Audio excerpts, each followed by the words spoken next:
plataforma México Clima y Energía, que esta tarde esté con nosotros. Víctor, buenas tardes. Hola, muy buenas tardes. Saludos al auditorio, a tus órdenes. Gracias, Víctor. Ayúdanos a entender este tema con peras y manzanas, por favor. A ver, ¿por qué está pasando esto? Si cuando, bueno, por supuesto, tiene mucho que ver esta circunstancia meteorológica que está ocurriendo allá en los Estados Unidos, las nevadas. Pero bueno, pues las nevadas ocurren prácticamente año con año y yo la verdad es que no tengo memoria, tú corrígeme, yo no recuerdo que una circunstancia así haya pasado en el pasado inmediato, en la administración federal anterior. ¿Cómo entender esto? Ok, lo que tenemos que decir es que sí tenemos una tormenta invernal en Texas, principalmente, que es una de las más grandes de las últimas 2 décadas, por lo menos, y lo que está sucediendo es que estamos consumiendo cerca del 60% de la energía eléctrica que usamos en México se genera con plantas de ciclo combinado que usan gas como combustible. Y este gas en su mayoría es importado de los Estados Unidos, principalmente de Texas, porque es un gas muy barato. El problema ahorita es que al incrementarse los precios, ayer lo dijo la Comisión Federal de Electricidad, no tenían las coberturas, digámoslo así, los contratos de compra-venta de largo plazo no los tenía, ni tenemos una política de almacenamiento. Esta se canceló al inicio del sexenio y pues no tenemos gas suficiente, no podemos poner a generar a nuestras plantas generadoras, ya sea de CFE o de algunos privados, no tenemos energía para abastecer el sistema. Esa es básicamente la historia, ¿no? Exactamente. Bueno, salen a decir ayer que pues no es culpa de ellos. Sale CFE y dice, bueno, esto se debe a esta cuestión de la tormenta, que nos cerraron pues el paso de este gas. Sin embargo, pues sí tiene, toda la culpa a Estados Unidos y este envío que nos hacen del gas natural. ¿Se puede la CFE así de simple y sencillo lavarse las manos? O sí se pudo haber evitado esta circunstancia porque pues esta tormenta invernal ya estaba anunciada con días de antelación. Parece ser que sí se podía evitar. ¿Y cómo se podía evitar? Insisto que al final del sexenio pasado, inicios de había una política de almacenamiento en ciernes. Era una política que planeaba por lo menos un par de proyectos, uno de un barco que es una unidad flotante de regasificación y que es una forma de almacenar gas, y la otra es algunos almacenamientos en cavernas que se proponían y que no se le dio seguimiento.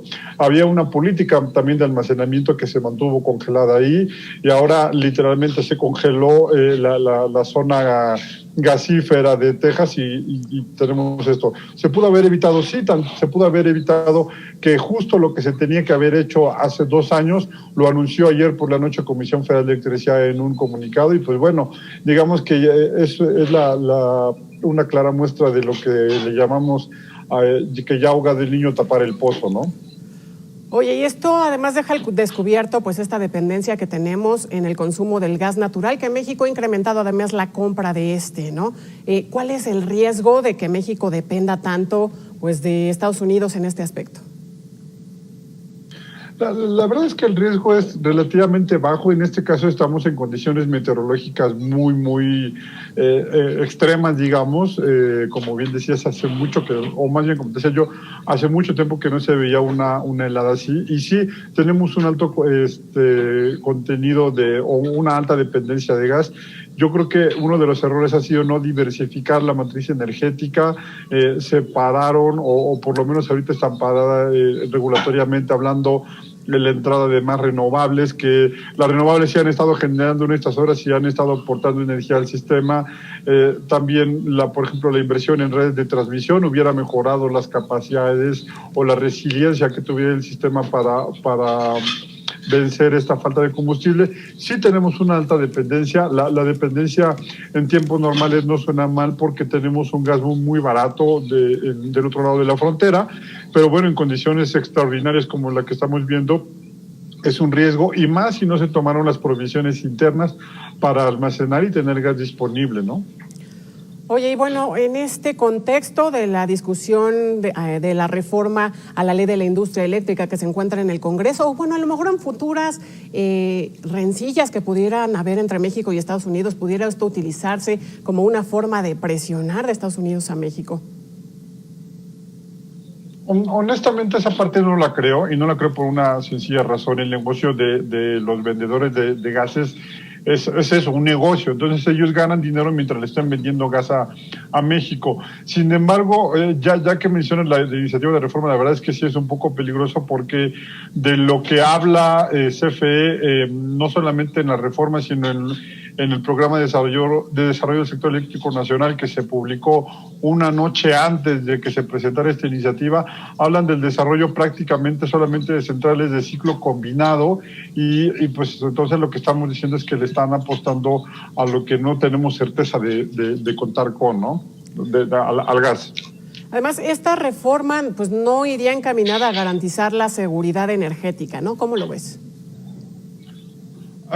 Coincido contigo, no está abonando a la seguridad energética, nos está teniendo agarrados de lo que pudiera hacer CFE, limita la inversión, y no solamente limita la inversión para no tener más, sino que no nos garantiza que la capacidad de generación se vaya incrementando como debería, ¿no?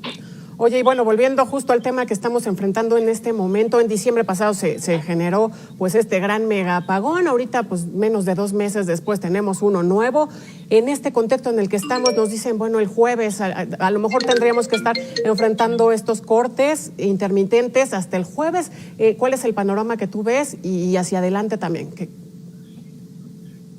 Sí, es un riesgo fuerte de aquí al jueves de que tengamos apagones, y vamos a tener apagones programados en ciertas pequeñas zonas. Eso es lo que tenemos que prever en este momento, y la recomendación para los ciudadanos es minimicemos en la medida de lo posible el uso de energía eléctrica, no usemos grandes aparatos o que consuman mucha energía, para de esa forma ayudar a que el sistema pueda resolver las cosas de forma relativamente rápida. Oye, y finalmente, económicamente, esto, pues, ¿cómo nos va a dejar? ¿Qué le va a representar a CFE?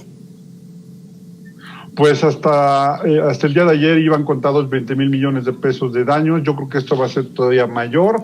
La verdad es que es un poco incuantificable, porque no solamente es lo que no puede surtir ahorita CFE por gas, por la falta de gas, sino los pequeños apagones que siguen dando. Creo que el daño es muy fuerte en el norte del país, pero irán dándose daños también en la parte centro y sur del país. Y ya, bueno, ya una más, y que sí es la última ya. ¿A qué tendríamos que estar apostando para evitar este tipo de apagones, para evitar que esto siga registrándose? Tenemos que seguir con la política de almacenamiento de gas, porque para bien o para mal seguimos dependiendo mucho del gas. Tenemos que diversificar nuestra matriz energética, usar cada vez más eólico, solar, geotérmica, por ejemplo, y tenemos también que apostar al reforzamiento de la línea de transmisión en el país. Lo tenemos que hacer y hacer nuestra parte en ese aspecto, y es intentar consumir o ser más eficientes en el consumo de energía. Pues ya lo escuchó, de la voz de Víctor Ramírez, vocero de la plataforma México Clima y Energía. Ahí está el llamado pues a tratar de consumir lo menos posible en electricidad pues en estas horas. Víctor, muchas gracias por estos minutos. Muchísimas gracias, estoy a la orden. Buenas tardes.